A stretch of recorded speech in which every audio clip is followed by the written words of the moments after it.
Salam sejahtera Malaysia, terima kasih kerana menonton video-video dalam channel ini. Sebelum kita mula, jangan lupa untuk tekan tombol subscribe, share, like dan komen. Let's go! Salam sejahtera dan salam perpaduan kepada seluruh rakyat Malaysia dan pendengar.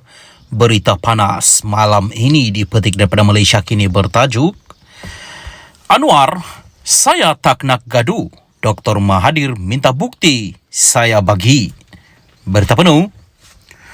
Perdana Menteri Anwar Ibrahim berkata dia akan memberikan bukti kepada Dr. Mahathir Mohamad berhubung dakwaan bekas Perdana Menteri itu telah mengumpul kekayaan untuk memperkayakan dirinya ketika berkuasa atau berdepan tindakan undang-undang. Ini selepas Mahathir menyampaikan surat tuntutan undang-undang kepada Anwar pada 27 Mac meminta Anwar membuktikan dakwaannya itu.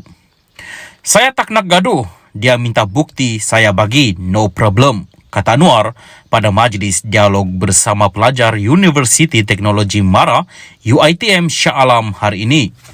Dr. Mahathir merujuk kepada kenyataan Anwar dalam ucapan dasar pada Kongres Nasional Khas PKR di Shah Alam 18 Mac lalu.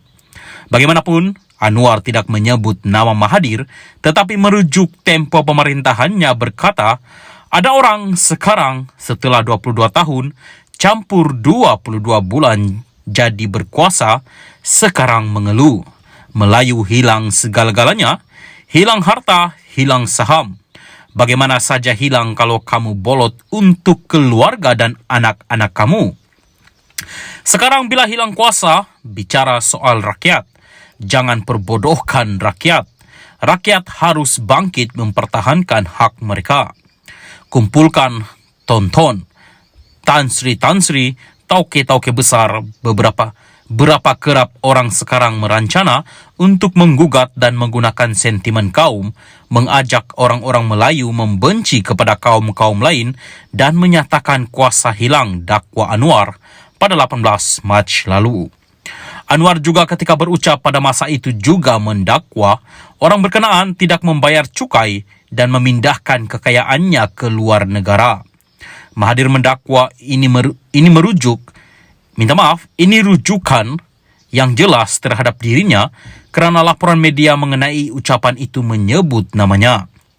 Anwar mempunyai masa sehingga 17 April untuk menjawab surat undang-undang Mahathir selepas peguam-peguamnya meminta lanjutan. Tarikh akhir yang ditetapkan sebelum ini pada 3 April. Mahathir yang akan mencecah usia 98 tahun ini terus mengkritik Anwar mendakwa Perdana Menteri berada di belakang pembatalan Perhimpunan Hak Melayu. Pada pilihan raya umum November lalu, Mahathir kalah teruk di kerusi Parlimen Langkawi dan hilang wang pertaruhan di bekas kubu kuatnya di Kedah. Sementara itu, dalam perkembangan berkaitan Anwar pada hari ini turut membidas Mahathir dengan menyatakan bahawa walaupun tadbir urus Mahathir mempunyai kekuatannya, namun terdapat juga kelemahannya.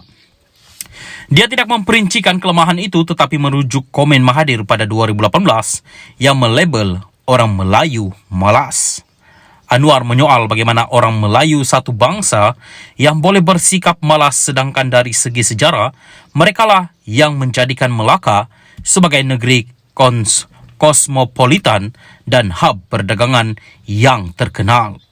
Sekian berita, salam Malaysia Madani. Salam sejahtera dan salam perpaduan kepada seluruh rakyat Malaysia. Berita panas malam ini dipetik daripada Sinar Harian bertajuk SPRM dapati Muhammad Nazlan langgar kod etika hakim. Berita penuh. Hakim Mahkamah Rayuan Datuk Muhammad Nazlan Muhammad Ghazali didapati melanggar kod etika hakim dan mempunyai konflik kepentingan ketika mengetuai kes SRC International Sendirian Berhad melibatkan bekas Perdana Menteri Datuk Seri Najib Tun Razak. Perkara itu disahkan Menteri di Jabatan Perdana Menteri, Undang-Undang dan Reformasi Institusi Datuk Seri Azlina Othman Said berdasarkan hasil siasatan Suruhanjaya Pencegahan Rasuah Malaysia terhadap Muhammad Nazlan. Memetik laporan portal berita FMT, Azlina mengesahkan Muhammad Nazlan telah melanggar kod dan mempunyai konflik kepentingan menerusi surat bertarikh 20 Mac kepada Peguam Bela Syafiee & Co. Azlina berkata ia berdasarkan salinan laporan penemuan SPRM bertarikh 20 Februari lalu yang dipanjangkan oleh agensi itu kepadanya.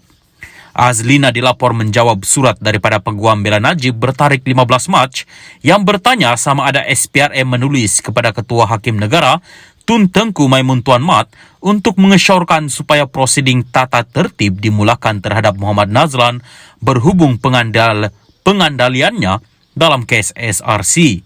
Dalam surat itu, firma guaman berkenaan bertanya sama ada SPRM pada dasarnya membuat kesimpulan bahawa Muhammad Nazlan melanggar kod etika hakim dan mempunyai konflik kepentingan.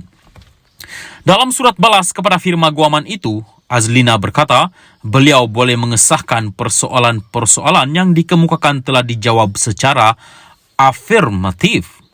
Sebelum ini, surat yang didakwa daripada Ketua Pesuruhjaya SPRM Tan Sri Azam Baki kepada Tengku Maimun tersebar di media sosial beberapa hari selepas Mahkamah Persekutuan Putrajaya menolak permohonan bekas Presiden UMNO itu untuk menyemak sabitan dan hukumannya. Surat yang bertarikh 20 Februari itu menyatakan siasatan SPRM mendapati terdapat isu salah laku oleh Muhammad Nazlan yang perlu dipertimbangkan oleh Ketua Hakim Negara. Pada 24 Februari lalu, media melaporkan panel 7 Hakim Mahkamah Persekutuan diketuai Tengku Maimun berkata SPRM tidak mengikut protokol ketika menjalankan siasatan terhadap Muhammad Nazlan. Dalam penghakimannya, Tengku Maimun berkata agensi penyiasat seperti SPRM mesti berunding dengan Ketua Hakim Negara sebelum memulakan siasatan terhadap Hakim Mahkamah Atasan. Pada Julai 2020, Muhammad Nazlan yang ketika itu merupakan Hakim Mahkamah Tinggi mendapati Najib bersalah terhadap 7 pertuduhan pecah amanah, menyalahgunakan kuasa dan pengubahan wang haram, dana SRC dan memerintahkannya di penjara 12 tahun serta denda RM210 juta ringgit.